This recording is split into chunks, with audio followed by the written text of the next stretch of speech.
TV.jus exibe uma reportagem sobre ofensa em redes sociais. Saiba que existem leis que podem amparar a vítima desse tipo de crime virtual. E tem ainda a história e música de Pio Toledo, que participou do quadro Estação da Arte.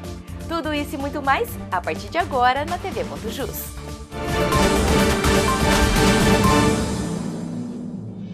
A TV.jus fala sobre um assunto bem atual. Com a popularização do acesso à internet, a falsa sensação de anonimato parece estimular muitos internautas a publicarem conteúdo ofensivo de todo tipo.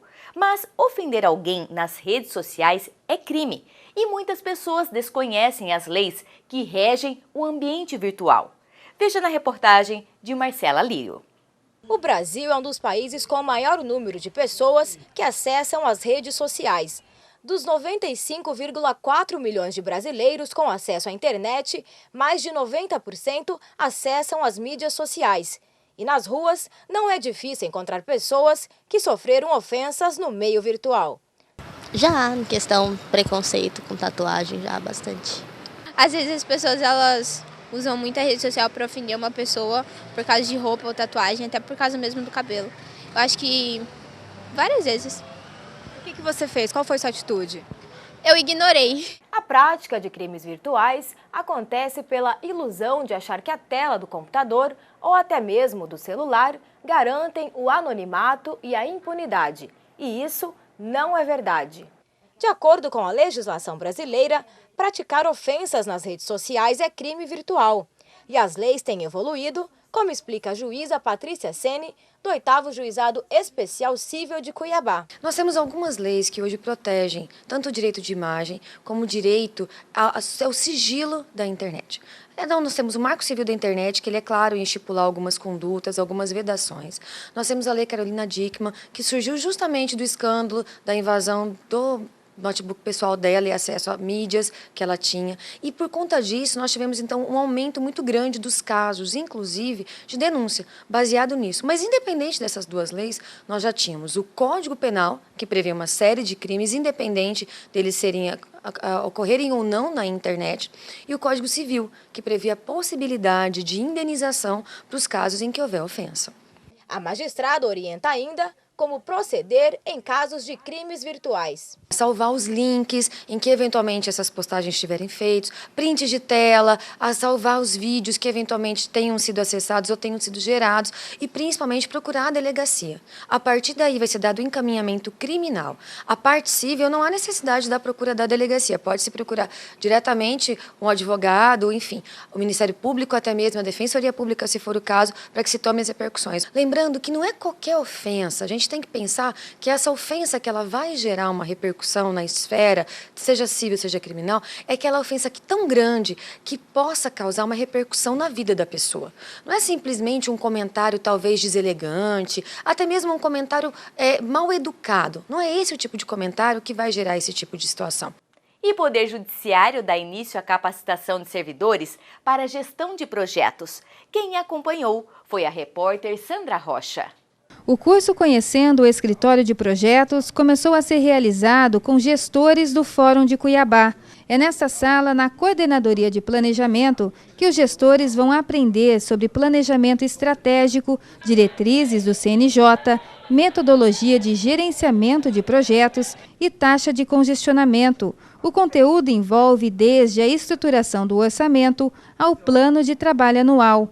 A capacitação é realizada com grupos pequenos de servidores, para que todos tenham um aproveitamento melhor e possam tirar dúvidas na hora. E agora nós vamos, com o curso, conhecer os projetos, inclusive até o próprio Afonso já citou, né? Tem um projeto de redução de gasto de energia, correio, telefonia. Eu estou ansioso pelo projeto, pelo dia aqui no Tribunal de Justiça. Tá? A gente só passa a entender as coisas quando você conhece, né? Por exemplo, assim, antes de eu ser gestora, eu não vi eu vi o fórum de uma maneira. Depois que eu passei a ser gestora, eu vi de outra forma, assim, você vê um todo. Isso, e fazer cursos, né, ter conhecimentos e poder aplicar no seu trabalho é muito bom. As pessoas têm que entender duas grandes coisas. Primeiro, o que é o planejamento estratégico e qual é o impacto que ele tem para a nossa organização. E segundo, como ele é feito e como ele pode ser aprimorado. A iniciativa da Coplan de trazer pequenos grupos de pessoas para fazer uma qualificação, para fazer uma desmistificação a respeito desse ponto em especial, planejamento estratégico, escritório de projetos, isso é muito importante para nós. O escritório de projetos vai funcionar 2 vezes por mês, às sextas-feiras. E neste ano, gestores de 13 comarcas vão ter a oportunidade de fazer a capacitação. O objetivo inicial é que eles conheçam o projeto, como é que se concebe um projeto dentro de uma organização, o que é efetivamente um projeto e, num segundo momento, sim, aquilo que vier como ideias das próprias comarcas, como projeto, que eles tragam linkados às áreas específicas para o escritório, para que a gente possa evoluir no desenvolvimento de um projeto dentro da organização. E no próximo bloco você conhece um pouco da história do artista regional Pio Toledo. É um instante só. Centros judiciários de solução de conflitos estão sendo instalados em todas as regiões de Mato Grosso. Se você quer resolver um problema antes que ele vá parar na justiça, procure o fórum da sua comarca e busque a conciliação. Conciliar é legal e faz bem para todos. O quadro Estação da Arte da Rádio do Tribunal de Justiça recebe o professor de música Pio Toledo. No bate-papo, ele conta um pouco sobre a carreira.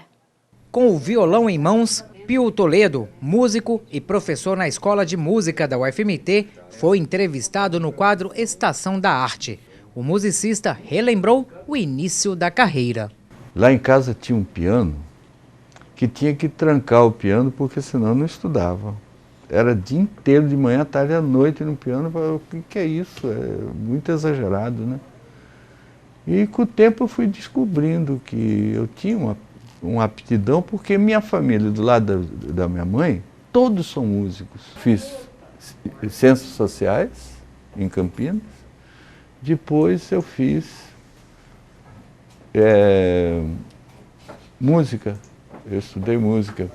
Pio Toledo é especializado em música brasileira e contou aos ouvintes da Rádio Estação TJ que já participou da formação musical de vários artistas de Mato Grosso. Eu tenho o Joelso da Conceição, Macaco, né, 7 cordas. Eu tenho Ana Rafaela. Eu tenho o Beto, que toca cavaquinho. Eu tenho vários. Ian Félix, que está no Rio de Janeiro, no estúdio. O musicista elogiou este espaço para a divulgação da cultura regional. É importante porque eu acho que cria um equilíbrio entre, como fala, todos os aparatos da justiça e a arte. Eu acho que ela é mediadora das coisas. Durante esse bate-papo aqui na Estação TJ, Pio Toledo revelou uma coisa que pouca gente sabe. Ele já participou de uma banda com o juiz auxiliar aqui da presidência do Tribunal de Justiça, o Aristeu Vilela. E ele encerrou sua participação tocando e cantando uma música de própria autoria.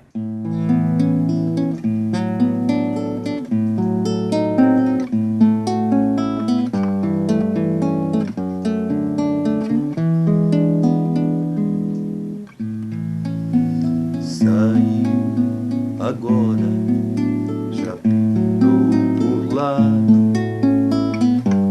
correu lá fora e chegou pra ficar. E a TV Ponto Jus termina aqui. Um ótimo final de semana. A gente se encontra na segunda-feira. Até lá!